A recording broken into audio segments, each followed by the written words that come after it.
Hi everyone, welcome to WW Designs. My name is Nikki. So, have you ever watched a YouTube video and thought, I really like to make that, but as you're watching the video, you realise you have virtually none of the supplies that this YouTuber has, and you decide, oh, maybe I can't make that. Or you go and buy a heap of things, which I refuse to do. So I thought about this for a few days, and after watching an amazing tutorial by Luise Heinzl, who is the queen of grunge journaling, she made this amazing masterboard. Now, if you've been around this channel for any length of time, you will know I love making masterboards. They are one of the fun things to do, and then it can make ephemera really quick because your base is done. So I pondered this for a few days and went, you know what?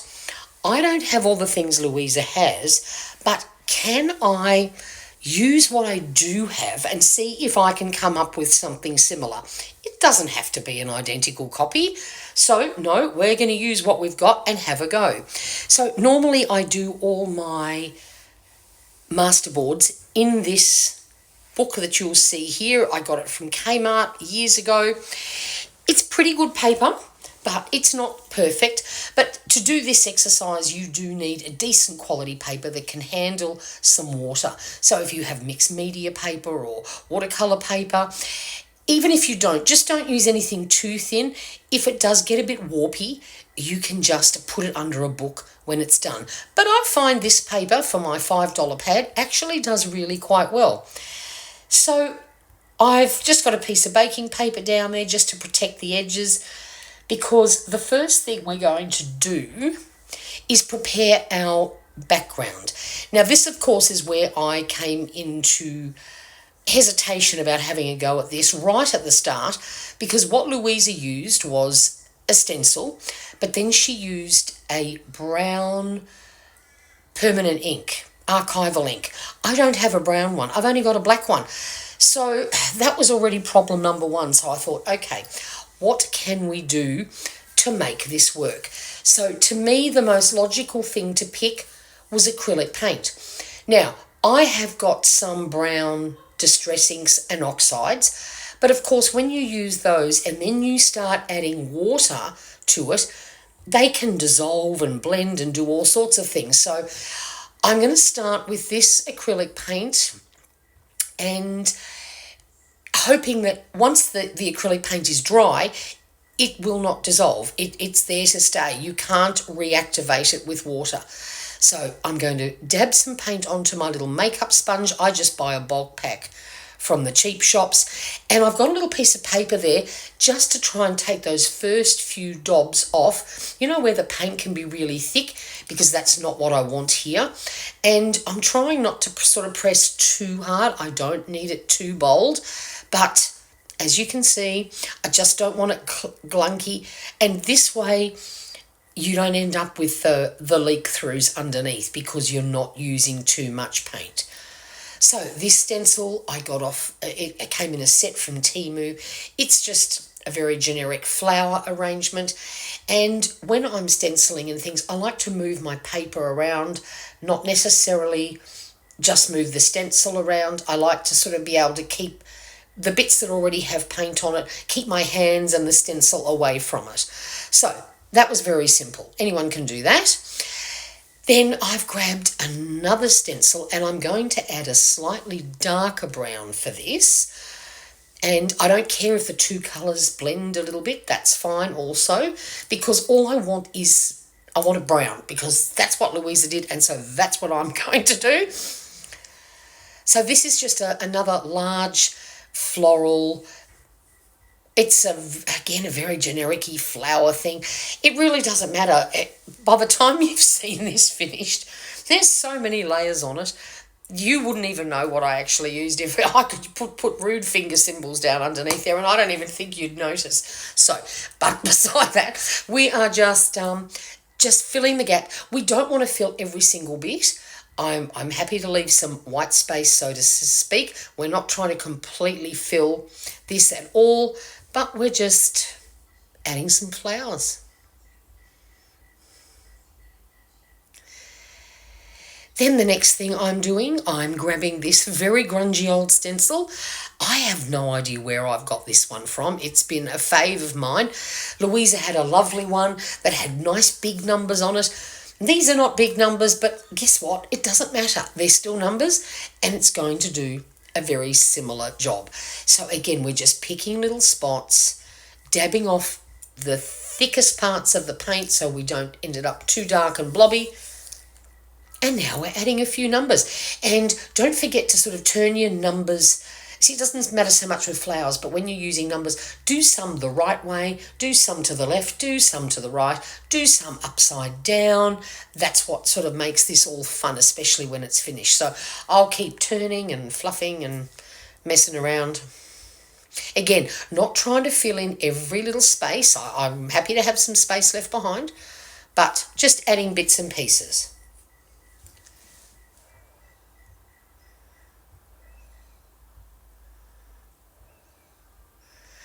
Then I'm adding a little bit more light brown because I've decided I've got still a little bit too much white space. So we're going to use the lighter colour so we have some of our numbers in a slightly different shade. And yes, it'll be mixing in with the dark. And again, all of that doesn't matter. It will just give it some variety.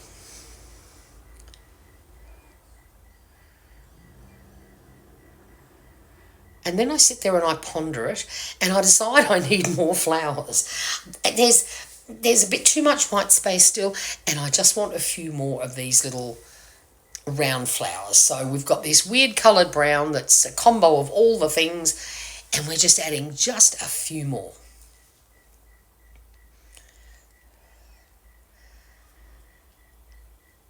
So now what we have to do is we have to make sure this layer is dry. So I've just grabbed the old hairdryer out just to make sure my acrylic paint is there to stay. Then the next thing we're going to do is some stamping. And of course here I went, Luise had this lovely set of large, bold letters. I didn't have anything like that, but I went, you know what? It doesn't matter as long as I get some words down there. And I'm now using black archival ink. I'm just heading to the white spaces, putting little blobs of it in. None of these have to be perfectly stamped. If you have a lot of different types of letters, you can use as much as you want. I'm using 2 different types here of actual like little scripty fonty things that I have in my stash. I've got plenty more, but I think this is enough. And again, just heading to the little bit of white space, randomly, upside down, left and right, whatever. Then I've grabbed this set and I'm just going to select a few of these and I'm going to put them all down onto a stamp block. So instead of doing each one separately, because again, it's all sort of going to get hidden, I've just grabbed 4 of them and now I'm just going to randomly plop those around the place. Again, off the page, anything, it doesn't matter. This is a fun thing. It doesn't have to be perfect. Each stamp doesn't have to be, absolutely perfectly done. This is all about just making some marks. Then the next thing I've done is grabbed a sheet of floral stickers. I'm putting 3 different flowers on my little acrylic block there. And now I'm just going to, again, head for some white space and throw some flowers down. And instead of doing each one separately, I thought I could cheat and put all 3 on the block. But then, of course, I worried about the top one being a dirty stamp and it might make a mess. But you know what? It doesn't matter. It just doesn't matter. So those middle ones didn't stamp out so well because I was sort of worried about applying too much pressure, but I really didn't need to. Make sure some go off the page. They don't all have to be full flowers. Put them wherever you like. Use butterflies. Use dragonflies. Use whatever you want. I just decided to pick some flowers. I think Luise did actually put butterflies on hers, but I decided to keep mine a little bit more generic. Now comes the fun part, and this is the bit that had me a bit stumped and where I sort of really turned off what I was doing, is because Luise used Distress Oxides for her colouring, and I have some Distress Oxides, but I do not have any of the colours that she used. So I thought, you know what, I'm going to try this with watercolours. I've got plenty of those and all sorts of colours. What I basically needed was a blue, a green and a yellow. So I thought, look, there's lots of watercolours in that box there. Let's play with that. So I'm making a nice, wet, mushy watercolour, and it looks like there's very little paint on my baking paper there. Oh, I've decided to do this on baking paper because the watercolour won't seep into anything. It will sit on top, it will ball on top and will help create nice spots. And then I'm just gently, I know when you watch this it looks as though I'm really pressing hard, but I'm not.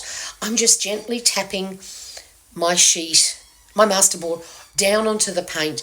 And it's better to do this in a few little bits. I think I did 3 lots of blue. It's always easier to add more than it is to take it away. If you put too much watercolour down there, you could end up with way more blue than what you actually want. Here I'm just sort of checking that I'm getting it into a spot where I haven't really put too much. And again, just do it in little bits, layer by layer. So I don't have a lot of paint there, but it's starting to build.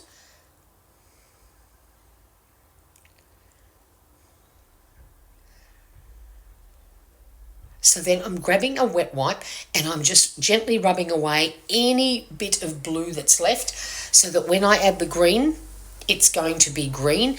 And we need to get the hairdryer onto this. Even though watercolours can reactivate when you add more water to them at a later date, if you dry it off, and even if it does have a bit of blending, it's not life or death, but it will help keep the colours separate.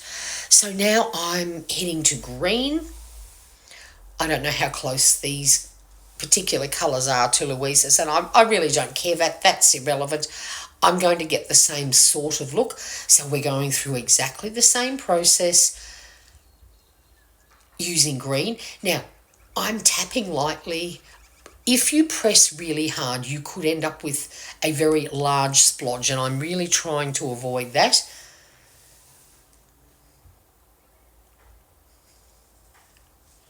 So you can just do this over and over again until you have the amount of coverage you like. You might like lots of colour. I decided to play it slow and just do it in dribs and drabs because there's more layers to go after this. So we don't need it all completely covered in paint. Yeah, that's starting to build up nicely. I'm liking the look of that. And it's not the same, but I'm going to end up with a very similar result. I'm liking that. And most of the blue has stayed blue, and then the green, even if it's gone on top, that's fine. So again, just removing the green, especially with the green, because if you leave green behind, your yellow will automatically be green. So make sure you clean it off and you get the hairdryer out, or walk away and let it dry. All this stuff dries very quickly, that's fine. Now we're going to head to yellow, and I ummed and ahed about which yellow to use for this. I started off with the lightest one, and then decided maybe I do want something a little warmer.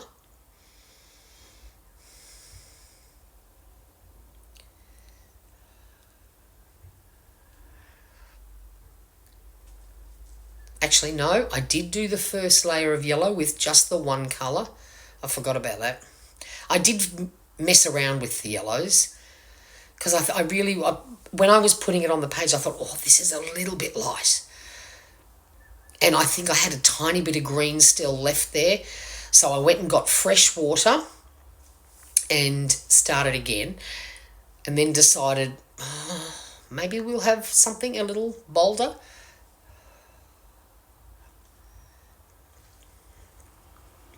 I have lots of yellows to pick from. And it doesn't matter if the yellows blend together. It's still going to end up yellow. So we're going to try this one and try it on for size, see if I like it.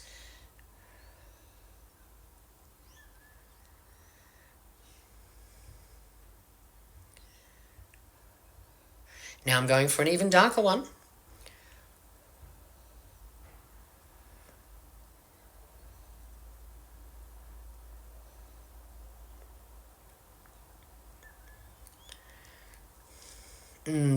I do like that better. I'm happier with that.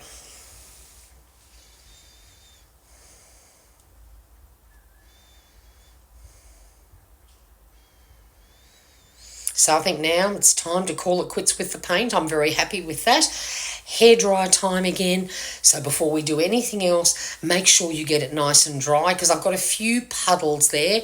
So I've got to make sure they go before we continue on. Layer upon layer upon layer upon layer. Now the next thing, I've got a little selection of ephemera there sitting on the right hand side. Some of it is homemade labels, some of it is some grungy papers I've made before. Have all this in my stash. And what we're going to do is a couple of little mini collages. Some of them we are just going to pop down randomly, just on their own. Again, hunting for a little bit of white space, or if you've got too much of the same thing, you can use these to break it up. And we're just going to play. Again, we're adding layers, we're adding texture, and some of these are really lovely and grungy. I've got some homemade stamps there. I think I did a video on that. I did a video on doing basic grunge paper and turning it into simple ephemera. I think that's where a lot of these came from. If I remember, I'll pop it in the link down below, because it's a really handy way to make neutral grungy bits, because they look fabulous in junk journals. And again, remember to put them in different directions, because you're going to cut all this up, so you want sort of all sorts of little interesting bits and pieces. We don't want everything all up the right way. That's not what this is all about. This is about having fun, making a mess, and just ending up with just interesting, eye-catching little pieces. So whether you turn this into belly bands or pockets or tags or corner tuck spots, anything, they're going to take center stage, because this stuff just looks fabulous, and that's why I love doing it. So this may take a little while to do today. So you have a rainy day and you want to be crafty, make something like this. Then when you're making an actual journal, you have all these bases ready to go, and then all you do is add a little bit of extra something that matches the theme of the journal you're doing, and bam, you can whip up all your ephemera in no time.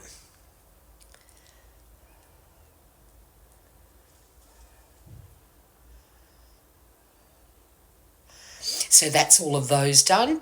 And of course, yet again, make sure they're dry before you move on to the next thing.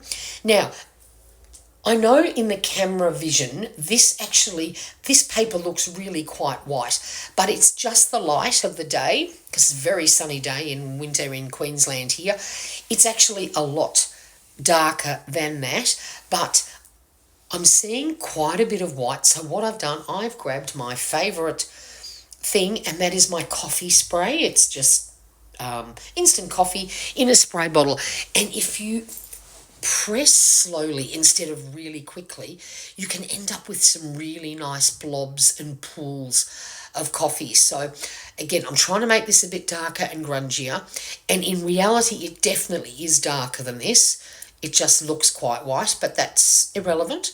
I love coffee stain on this sort of journaling stuff. And then I decided I didn't have enough blue. So the watercolour is coming out again, and I'm just going to use a round brush this time and make a nice pool.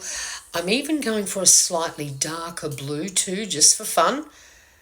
And I'm just going to be doing some splattering. So the first few I don't get a lot of splatters, like they're quite tiny. So I obviously need more water and more paint, because I'm getting splatters, but not quite big enough.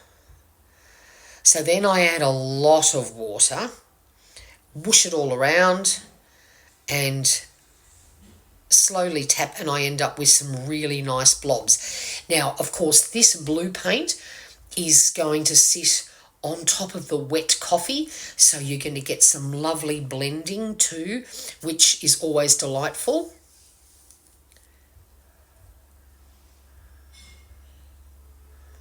So yep, had a few goes at this until I decided I had ample.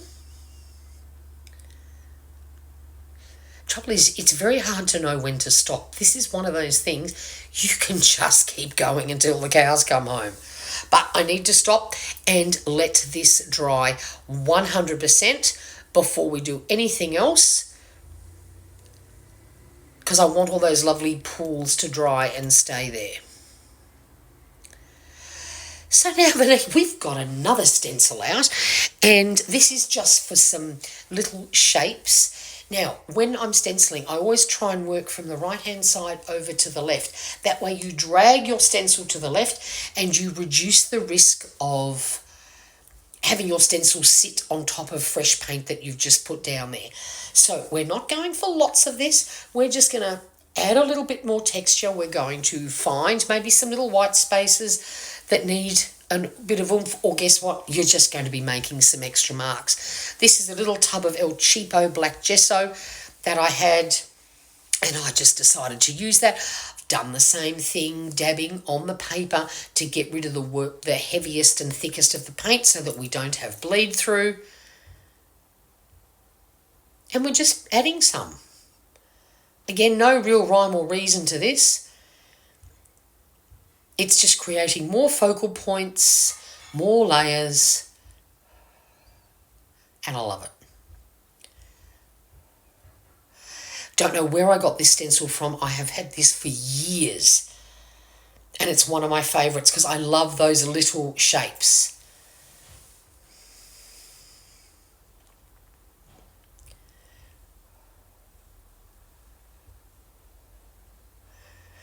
So then again, guess what? We're going to let it dry while it's drying, because gesso's like acrylic paint, it dries really fast.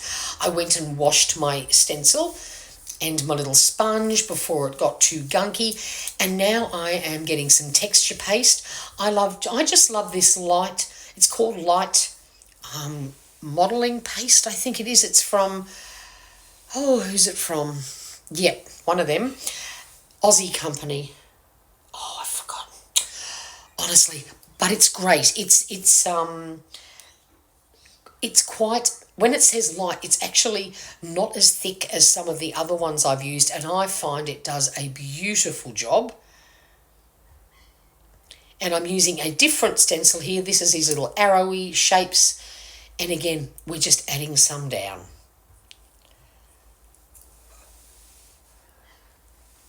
It's got to the stage now, it's hard to pick where to put things, but you can never have enough layers.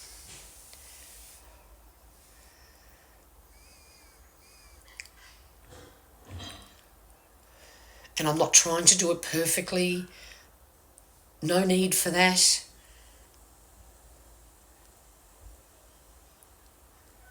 If you do want them perfect, put some sticky tape down on either side so that you end up with dead straight lines.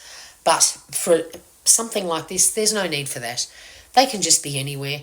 And now, of course, it's hard to work out where to add more, and holding onto my stencil so that I don't squash what I've already done. If I'd listened to myself and just went from right to left, I would have been fine. I think that's enough of that. Time to go and clean that up.